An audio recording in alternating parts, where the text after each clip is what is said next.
Saudações, pessoal maravilhoso que está nos acompanhando em mais uma Emperia Tecne. Hoje nós estamos aqui no berço da democracia ocidental. Sim, hoje nós vamos falar sobre a Grécia.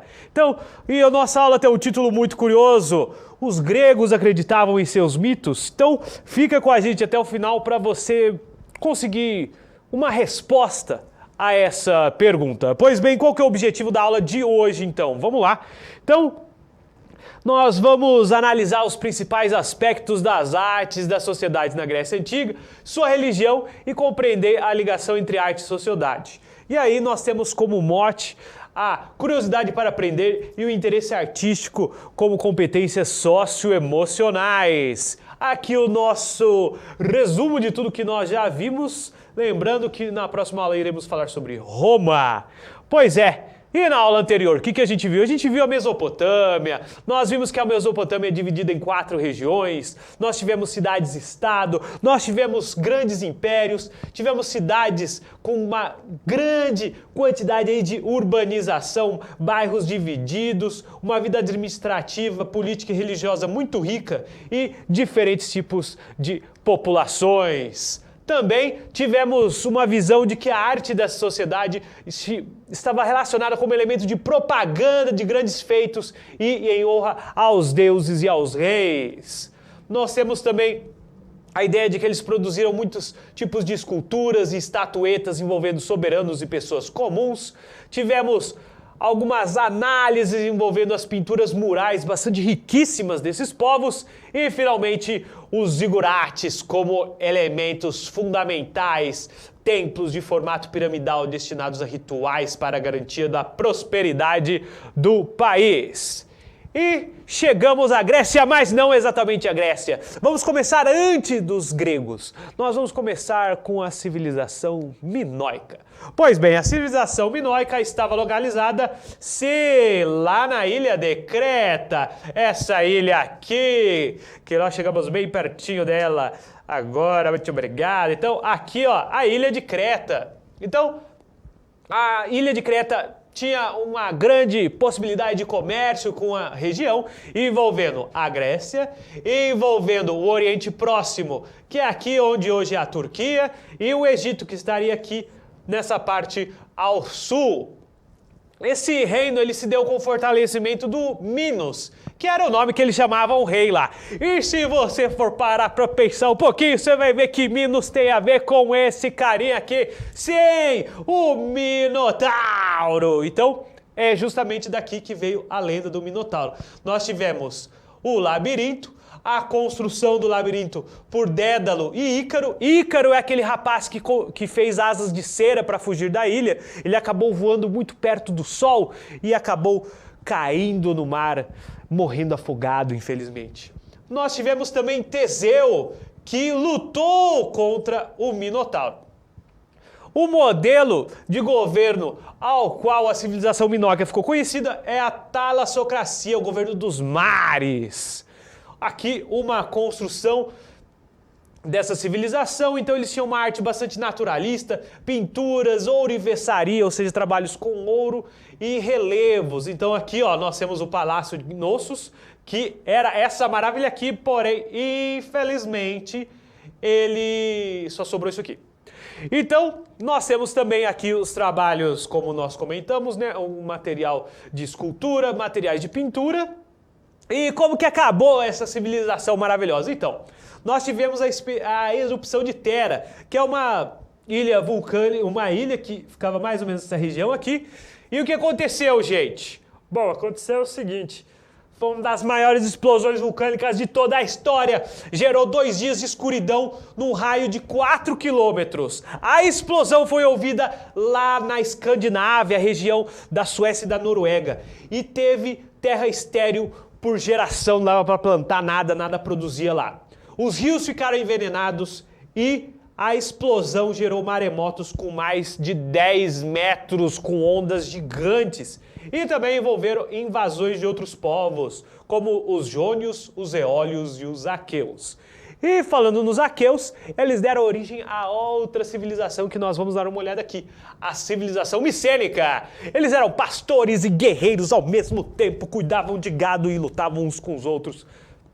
Mas eles eram contemporâneos aos minoicos, só que eles invadiram a Grécia continental e absorveram os outros grupos humanos que existiam lá antes. Eles construíram grandes cidades muradas, faziam bastante comércio e também expansão militar, porque como a gente já disse, eles eram guerreiros.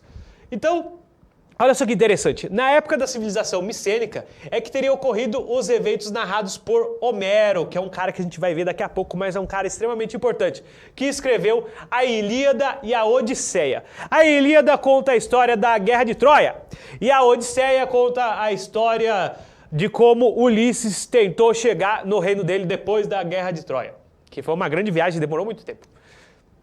E quais são os elementos que a civilização micênica trouxe? Uma das coisas é a escrita. Eles tinham uma escrita que ficou conhecida pra gente como linear B, que é essa daqui, e olha só as imagens. Então aqui a gente tem um exemplo de como era feita essa escrita dos povos micênicos. Era utilizada como administração, mas também fazia algumas epopeias, ou seja, algumas histórias que também eram transmitidas oralmente. Eles também fizeram afrescos que tem temas assim que lembram a arte dos minoicos e utilizavam bastante cores e com detalhes muito bem executados, um negócio muito bem feito mesmo.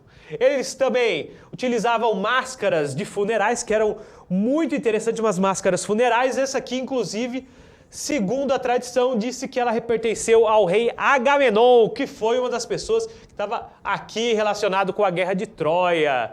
E também vasos enfeitados com desenhos naturalistas muito bonitinhos. Aqui a gente tem algumas plantas, né? Naturalista no sentido de representar a natureza. E, finalmente, como que acabou aqui, gente? Como que acabou a civilização micênica? E se eu contar que esse povo sofreu invasão também? Então, quem invadiu será invadido. Essa é a tradição aqui. Então, eles sofreram invasão dos povos dórios, dos povos do mar. De onde como assim povos do mar? De onde que eles vieram? Do mar. A gente não sabe. É essa a ideia aí mesmo. A gente não sabe. Chamavam de povos do mar e a gente chama de povos do mar também. E isso criou certo bloqueio comercial. Lembra que a gente falou que eles eram muito comerciantes? E também desastres naturais, quando não podia deixar de ser. Então chegamos agora no período homérico. O período homérico é o período em que Homero viveu, certo? Então, mas vamos dar uma olhada em como que era a situação aqui. Bom, como nós dissemos anteriormente, com a chegada dos povos do mar e os dórios, houve uma destruição generalizada de toda a região e não só da Grécia. O que a gente está falando aqui, ó? Então, os dórios vieram e destruíram toda a região da Grécia. Nós tivemos também os trácios, que foram lá para a Ásia Menor, onde hoje é a Turquia. Nós temos também os povos do mar, que foram na região da Grécia, chegaram no Chipre, que é essa ilha, e foram para o Egito. Lembra quando a gente estava estudando a história do Egito e a arte egípcia, nós tivemos os períodos intermediários? Os povos do mar foram um dos responsáveis por esses períodos, um desses períodos intermediários. E aqui também chegaram na Assíria. Então a gente houve uma destruição generalizada. E por que esses povos conseguiram destruir? Bom, quando a gente está falando dos dórios, a gente está falando de algo que os outros povos não tinham. Lembra que a gente viu que a máscara do Agamenon ali era de bronze? Pois é, os dórios, eles não dominavam o bronze, eles dominavam o ferro. E quando a gente está falando de luta, a gente está falando de espada de ferro, e não tem escudinho, armadura de bronze que resiste ao ferro. O ferro é um material muito mais durável para ser utilizado como arma e outras ferramentas também. Então, isso deu uma grande garantia de destruição dos outros povos, os dórios. E para vocês terem uma ideia, vocês sabem o que os dórios geraram depois, no futuro? Os espartanos. Então agora já ficou uma dimensão muito melhor de quem que eram esses caras aqui, né? Pois é, eles fizeram essa invasão, a população se dispersou, fugiu todo mundo, a economia e o comércio entraram em declínio, desapareceu a vida urbana, aquelas cidades que tinham, aquilo lá diminuiu muito. E aí, as escolas de arte foram fechadas, os artesãos ficaram mais pobres, a arte acabou se tornando mais simples e geométrica. Nisso, a sociedade acabou sendo organizada em genos, que são clãs familiares aristocráticos governados pelo pater. Sim, a figura do pai era o cara mais importante nessa organização social. Aqui um exemplo da arte deles e olha como ela ficou mais simples, né? Nós temos figuras em preto com formas semi-humanas, assim, bastante estilizados e combinado aí com o quê? Com algumas formas geométricas, curvas, formas retas, polígonos, meandros, pontos e espirais, como nós estamos vendo aqui. E finalmente nós temos Homero. Homero é uma figura até um pouco lendária, a gente não sabe se ele realmente existiu, mas ele deixou como registro elementos de suma importância para a sociedade grega em todos os seus períodos posteriores. Falando em períodos posteriores, vamos para o período arcaico. Então, devido à questão das invasões, houve necessidade, assim, das pessoas se defenderem. E para se defenderem melhor, assim, teve o quê? Teve o quê? Sim, vamos unificar o comando, vamos colocar uma pessoa para ser o governante principal. Essas comunidades pararam, falaram assim, a gente precisa se organizar em alguns lugares mais cômodos, assim, alguns lugares melhores, né?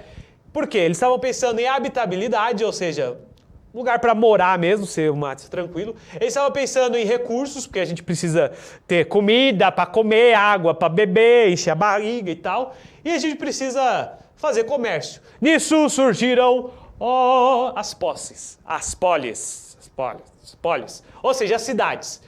E algumas polis, elas acabavam mostrando uma certa racionalidade urbanística, ou seja, a gente vai construir essa rua aqui, essa região aqui, a gente constrói os templos. Ou seja, havia uma organização das cidades e não crescimento desorganizado. E da arte? Bom, da arte eu acho que o elemento mais fundamental do período arcaico são o Kouroi e a Korai, que são estátuas de homens e mulheres jovens. Essas estátuas não têm muita individualidade, são rostos genéricos, assim, não é tipo, eu vou fazer a estátua aqui do meu filho. Não, são pessoas genéricas, a gente não está pensando em ninguém específico. Por quê? Porque essas estátuas, elas representavam a juventude e não necessariamente uma pessoa. Inicialmente eram bem engessados, né? Então você tem a estátua de uma pessoa parada, um pezinho para frente, os braços bem parados assim. Sabe aqueles bonecos antigos que a gente comprava, que só mexe o braço para frente e para trás? É bem parecido com os Kouroi e a Korai. Então, depois vão buscando assim, tipo uma beleza mais ideal, não uma beleza de alguém que existe, mas uma beleza. A beleza seria isso daqui. Inclusive, elas têm um elemento que é o sorriso arcaico, tem um sorrisinho nessas estátuas, que é bastante característico delas. Nós temos também o uso de relevos, mais uma coisa que eu gostaria de chamar a atenção, olha isso aqui, ó. Percebam como essas estátuas, elas se assemelham muito às estátuas egípcias, porque houve muita influência egípcia na Grécia. E além disso, nós temos as cerâmicas. Os dois estilos principais são o das figuras negras, esse de cima, e o das figuras vermelhas. São os dois que tiveram existência nesse período arcaico. Então, as figuras vermelhas era a cor do barro mesmo pintado de preto, e o outro era o contrário, era o barro pintado de preto, e aí você tinha as figuras vermelhas com a parte não pintada. E também, nessa época, nós tivemos as construções de alguns templos bastante importantes, mas não todos. Agora a gente chega no período clássico, que é o período mais conhecido. É o período das guerras médicas, em que os gregos lutam contra os persas. Nesse caso das guerras médicas, os gregos vencem. Só que pagam um preço muito caro, a destruição da cidade de Atenas, que era uma das cidades mais importantes dentro dessa região, junto com Esparta. Nós temos aí um nome bastante importante, que não é um músico, mas é um guerreiro e político chamado Péricles. Ele corresponde à ascensão de um poderoso império, o Império de Atenas. Ele fortifica a cidade e constrói esse edifício aqui, o Parthenon, que existe até os dias de hoje, um dos templos mais conhecidos da Grécia. Ele também está relacionado ao desenvolvimento da democracia. As pessoas exerciam esse direito de você colocar a sua opinião na hora de exercer as funções políticas da cidade, simplificando muito, muito ao máximo para tentar fazer uma frase. E nesse período está relacionada à hegemonia cultural de Atenas, ou seja, a cidade de Atenas conseguia relacionar sua cultura e impor os seus valores aos da região. Nisso entra a questão da escultura. A escultura nessa época ela acaba ficando um pouco mais... Tá vendo? Menos engessada, um pouco mais livre, um pouco mais de liberdade. Uma pose dessa seria impensável nas esculturas do período arcaico. Nessa época existe a busca do cânone do corpo, feita por esse cara aqui, um dos escultores mais famosos grego, Policletos. E o que seria o cânone do corpo? Você medir o corpo de acordo com certos padrões matemáticos. Então, um corpo tem um determinado número de cabeças. Por exemplo, no desenho de moda são utilizadas assim 9 cabeças. Isso vem dessa proporção matemática da Grécia. A representação acaba buscando um pouco mais de equilíbrio, um pouco mais de harmonia. E o que eles reverenciavam? Justamente a questão matemática, a questão racional e a ordem na hora de fazer as esculturas. Nessa época também, eles lutaram contra os persas, venceram. Agora é a hora da gente lutar entre a gente aqui. E aí começa a ter a Guerra do Peloponeso, que é a guerra envolvendo principalmente Atenas e Esparta. Nessa época também, nós temos a ascensão de Alexandre o Grande, que era rei da Macedônia, filho do rei Filipe, e ele acaba fazendo com que a expansão grega chegasse ao Império Persa do imperador Dário III. Só que como pode deixar de ser, infelizmente o Alexandre o Grande ele morreu muito jovem e ele não deixou herdeiros. Para quem que vai o Império de Alexandre? Não sei. Por isso que ele foi dividido em 3 dinastias principais aqui. A dinastia Seleucida, que ficou com o Oriente Próximo, a região da Turquia, a dinastia Ptolemaica, que ficou com a região do Egito, e a dinastia Antígona, que ficou com a região da Macedônia e a região da Grécia também. E esse período foi o período de maior ápice da arte grega. Vamos falar, por exemplo, aqui da escultura. Nós tivemos uma mudança na função da arte, porque antes a arte era voltada a questões mais religiosas. Depois ela passou a envolver a promoção dos governantes, algo que está relacionado com a arte na Mesopotâmia. Ela envolveu também embelezar casas e palácios, celebrar vitórias militares e representar os deuses greco-egípcios. Sim, mais uma vez aqui nós temos a influência egípcia na Grécia. E os temas? Antes o tema era voltado à questão da realeza. Agora não, está aparecendo figuras menos importantes. Por exemplo, crianças ou pessoas idosas. E as esculturas se tornaram mais expressivas, com maior realismo anatômico. Agora parece de verdade mesmo. Você olha para Vênus de Milo aqui, parece realmente uma mulher de verdade. E o fim do período helenístico é marcado pela ascensão estrondosa do Império Romano, o nascimento desse império, porque antes era uma república. O imperador Augusto de Roma derrotou Marco Antônio na Batalha de Ácio, e isso trouxe fim ao governo ptolemaico, certo? Então, algum elemento aqui bastante interessante envolve o Epitáfio de 100 quilos, é a canção mais antiga que a gente tem, inclusive com notação musical completa. A gente consegue tocar e cantar essa música ainda hoje. A letra dela diz: enquanto viveres brilha, de todos não te aflijas, pois curta é a vida e o tempo cobra o seu tributo. Mas aqui chegamos à nossa pergunta principal e a gente vai tentar responder em 1 minuto. Então vamos lá. Nós temos alguns historiadores, mas eu acho que eu vou pegar o Heródoto aqui para a gente finalizar. O meu dever é dizer o que me disseram e não acreditar em tudo. Isso é um elemento fundamental para a gente entender a função dos mitos gregos na sociedade. Por quê? Porque o mito não era necessariamente algo verificável, é verdade ou não. Não, porque ele era algo nobre, ele era o outro, ele era inacessível, ele era espetacular. Por isso, a autenticidade, se era verdade ou não, não é tão importante assim. O importante era a admiração e a credulidade. Ou seja, muitos doutos acabavam tentando analisar o mito pensando, a gente pode separar o real do fantasioso, então pode-se duvidar dos deuses, mas sempre se acredita nos heróis. Então, o universo das lendas era visto como verdadeiro, porque não havia dúvida de que tinha acontecido, mas também não se acreditava neles em absoluto. Era uma verdade, mas ao mesmo tempo era uma lenda. Era algo que foi em outros tempos, era algo muito mais profundo do que simplesmente acredita ou não. Era algo que passa verdades, ainda que nem todo o elemento seja verdade. Certo? Então, a gente vai continuar esse papo aqui na hora da interação e eu espero vocês.